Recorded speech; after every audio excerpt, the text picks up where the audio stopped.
fancy, really. Huh? They're mandatory because God said so. And actually, he said so in the book of Exodus, chapter 34, Sister Cynthia. That's why when you said Exodus, you get really more. In the book of Exodus, chapter 34, God told them that there were going to be 3 feasts that they were going to have to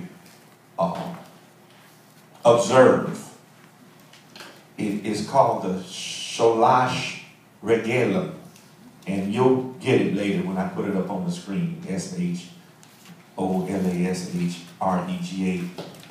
the Sholash Regalim. And it means these are the 3 mandatory feasts that every adult male Hebrew must go into the holy city and observe.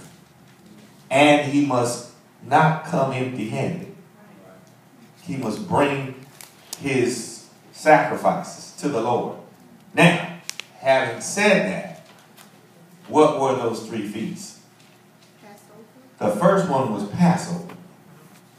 The first one of the 3 mandatory feasts were Passover. That makes sense because that's the first feast. And that's the one that, as Sister Cynthia was saying, related to them being delivered from Egypt. What's the second feast? Unleavened. Huh? Unleavened. Oh, let me restate it another way. What's the second mandatory feast? Remember I said there's 7 feasts in Leviticus 23, but we're talking about the 3 mandatory feasts. The first mandatory feast to observe, to attend, was Passover. The second one is, thank you so much. Thank you. The Feast of Weeks. The Feast of Weeks. The Feast of Weeks. So you have Passover. You have the Feast of Weeks. No, you didn't. And what's the last one? No. No. Huh? No. Tabernacles. The last. Oh, that's not the last one. So listen. There are 3 mandatory feasts.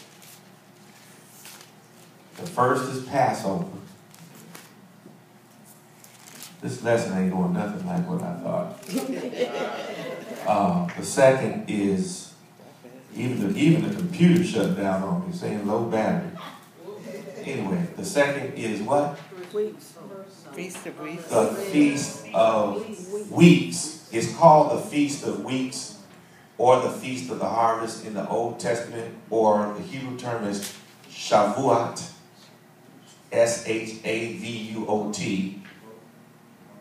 But in the New Testament and in the Greek, it's called Pentecost. Now, I'm not trying to lose y'all, so please don't make me think I'm losing you, because I'm going somewhere with this. The third feast was Tabernacles, the third mandatory feast, which is also called Sukkot, Sukkot, or the Feast of Booths, or Tabernacles, the Feast of Tabernacles. All right, now, how do we get all off on that? The Spirit. But the reason we got off on that is because, here's what I want you to understand. Way before there was a New Testament, God said in Exodus chapter 34, you shall keep these 3 feasts every year. They shall be annual feasts unto me every year. And you go to, and especially once they got into, now notice when he said that in Exodus 34, they were still in the wilderness. But he said, even when you get into the new land, you'll keep these feasts. And of course, eventually, once they got to the new land, Jerusalem becomes the holy city, and the temple is there, and they're keeping the feast, right? Okay. Here's the point. God set the feast to these 3 main feasts to be observed every year That means he did this way in the Old Testament, but Pentecost happened in the New Testament. So what that means is that way back when in the Old Testament, he was already looking way down the road in the New Testament, and he was saying, now that's why I said when it says, now when the day of Pentecost was fully come, he was saying it comes every year. And every year there's supposed to be 3 times when they come in town every year. Now let's count this down. The first time is Passover, right? That's the first feast. The second feast is unleavened bread. That's the next day. So you're going from Friday to Saturday. And then it says from that Saturday you count 50 days, right? That takes you to Pentecost. So here's how the feasts work. The first one is Passover.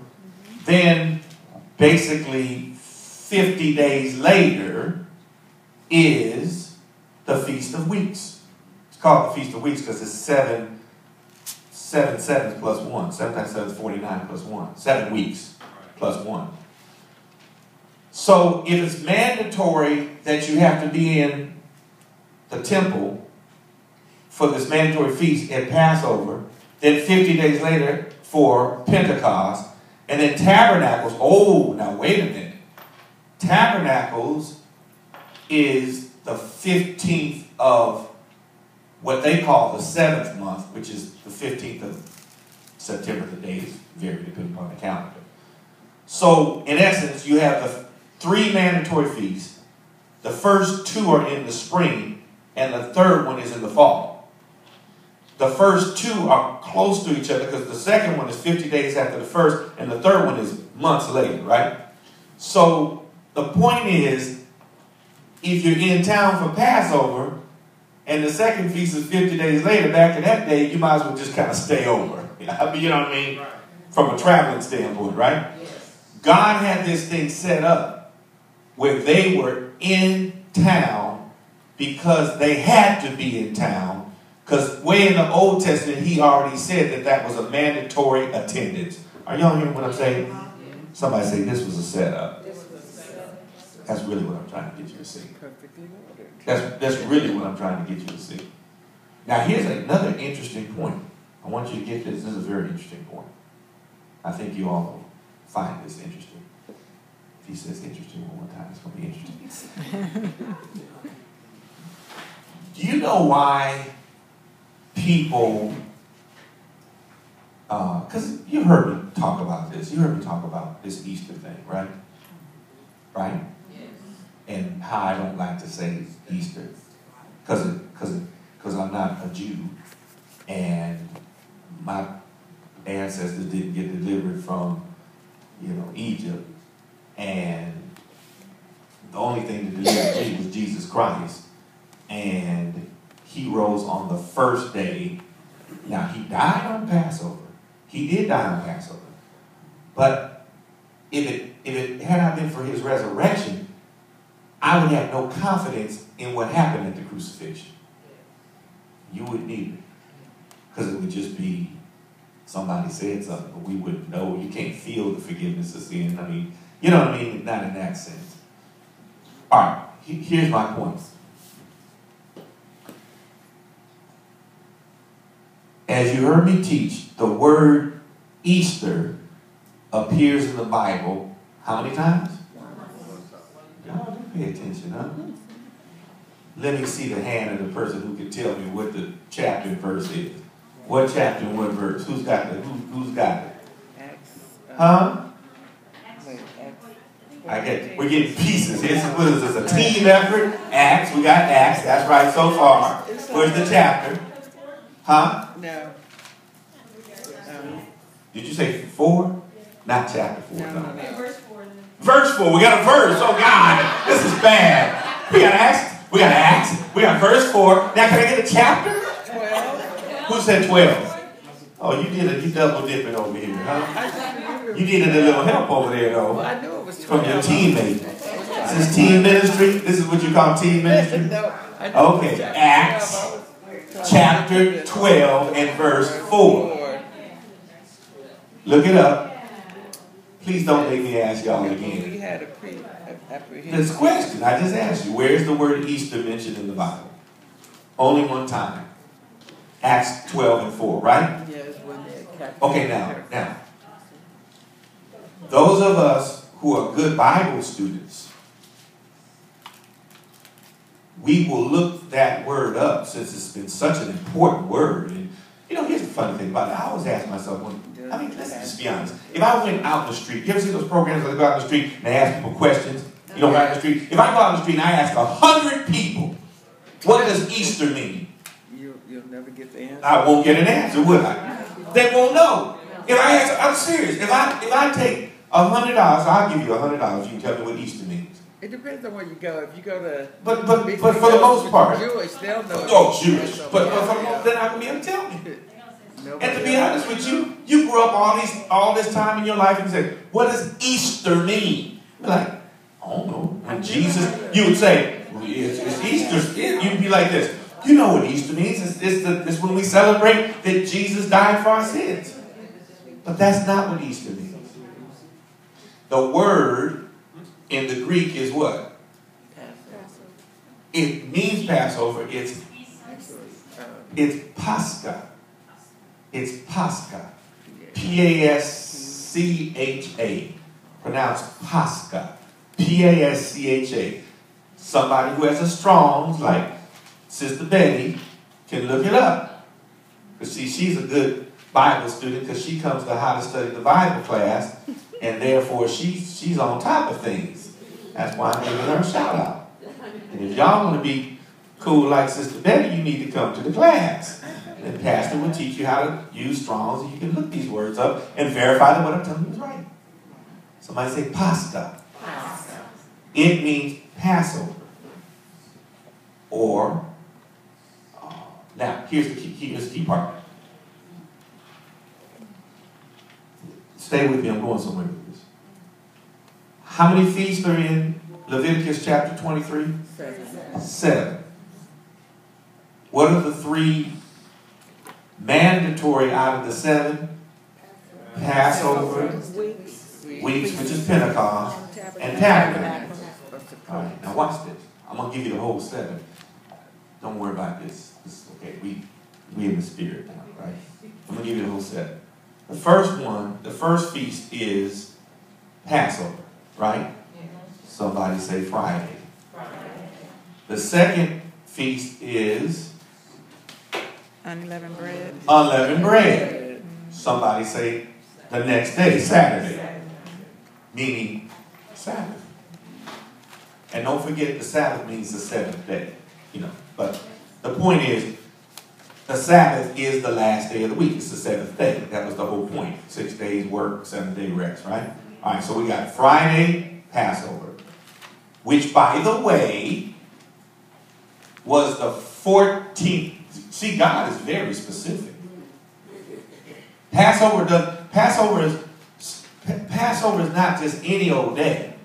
Passover has to be on the 14th day of Nisan or Abib. Either both words mean the same month, either Nisan or Abib. Now, here's the interesting point. Before the Jews, the Hebrews, got delivered out of Egypt through Moses, before that happened, the first month of their Jewish year was Tishri, was September. That's why Rosh Hashanah, which your Jewish friends, if you got any Jewish friends, acquaintances or whatever, when you hear them talk about Rosh Hashanah, they're celebrating, in essence, the Jewish New Year. That's their New Year. The Jewish New Year is the first day of the month of Tishri. So that's, now watch this. That was always the first month of the Jewish year. And Jewish scholars believe that the first of Tishri was the very first day of creation. In other words, the world was made on the first of Tishri. The first day of the month of September, that was when the world was made. That's okay. You'll get them. You'll get them. This faith come by here. All right, now listen. You'll get this in a second. The Jewish New Year started on the 1st of Tishri. All from the beginning of time until the deliverance from Egypt. And when they got delivered from Egypt, they said, hey, this was the greatest thing that has ever happened to us, the nation of Israel. So guess what? We're going to change the new year. From now on, instead of the new year starting in September, it's going to start in April when we got delivered. And Passover is going to be we got delivered on the 14th day of the month of Nisan, Nisan, or Abib, interchangeable words. But that month is the day of Passover, and that was a Friday. Somebody say first feast. That's the first feast. See how important this was? It was so important that they said, we're changing the whole calendar. I mean, it's like Jesus. You know, the whole time is based on Jesus' birth, by the way. BC means what? Before Christ. What does AD mean? You think it does, huh? You think it does, huh? It actually doesn't mean that. Anno Domini, it means literally, you know what it means? In the year of our Lord. So it's really saying BC is before Christ, before he was born, and then AD means basically after he was born, starting with his birth in the year of the Lord. That's why now that's a whole nother conversation because they made some mistake in terms of when he was actually born. But we'll save that for another time. But here's the whole point. The point is, they changed everything so that now the new year, which used to start in the fall, now they start the new year in the spring because they felt like this is the year that our nation started. This is the start of everything for us. For us, Hebrews. And they started their new year now in the spring, and they started it with the first month of Nisan, and then the 14th day of Nisan was the first feast, and that was what? Passover. Somebody say 14th of Nisan. Say first feast. Say Friday. All right. The very next day was the second feast. That was unleavened bread. Now watch this now very closely. The very next feast was the very next day after that. Sunday, and that was the feast of first fruits.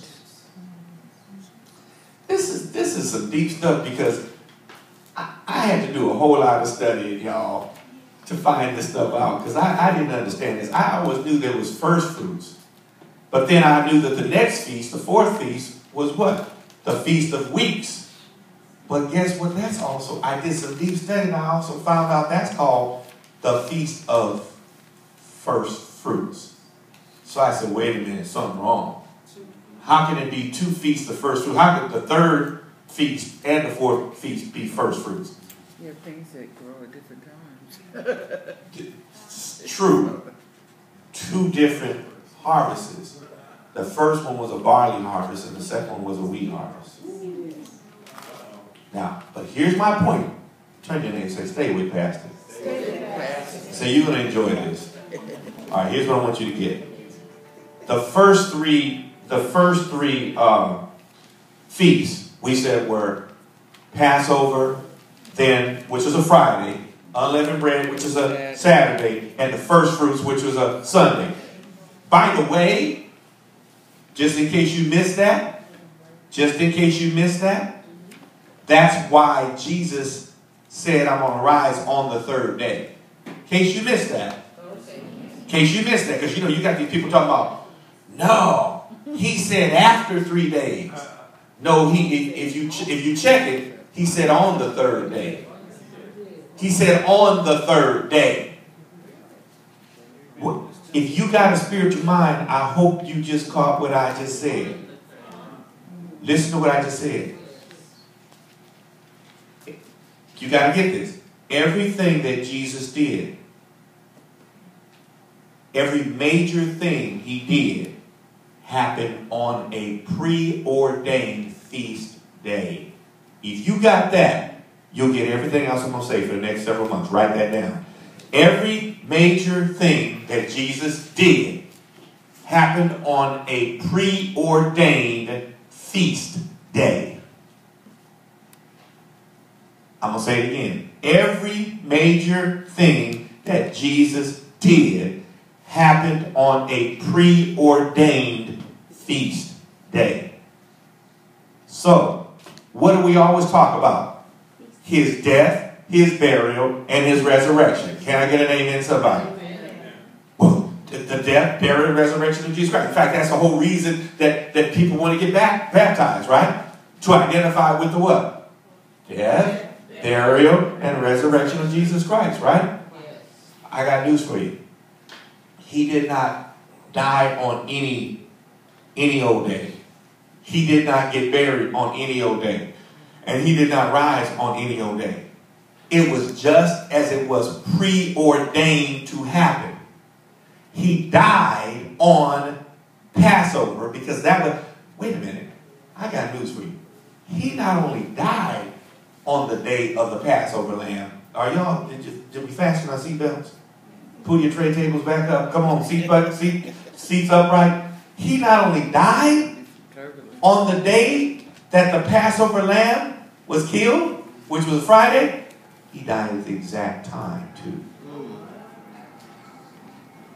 He died at the exact time that the Passover lamb was slain.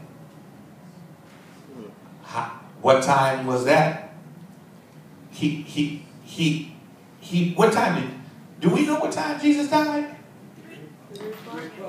He died at 3 o'clock in the afternoon on Friday. The ninth hour. Right? Let's see. 6th hour. Excuse me. 6th hour. He hung on the cross for 6 hours, but it was the 9th hour of the day. Right? Because 6. Right. 6. No. He hung on the cross for 6 hours. 06 and 3 o'clock is 1500. That's 9 hours. Yes. Right. The bottom line is the Passover lamb was slain at 3 o'clock in the afternoon. Jesus died exactly at 3 o'clock. That's why when he said it is finished, it was so precision. This thing is precision. The exact day, the exact time. All right, now watch this. After he fulfilled Passover, the very next feast was what? Unleavened bread. Unleavened bread symbolizes bread without yeast. Yeast is a symbol of what? Sin. Yeast symbolizes sin. So then unleavened bread would symbolize bread without sin, or body. Bread is his body without sin, right? Well, once Jesus took on sin in his body, and the wages of sin is death, then once he was dead, once his body was dead, it was without sin. Are y'all hear what I'm saying?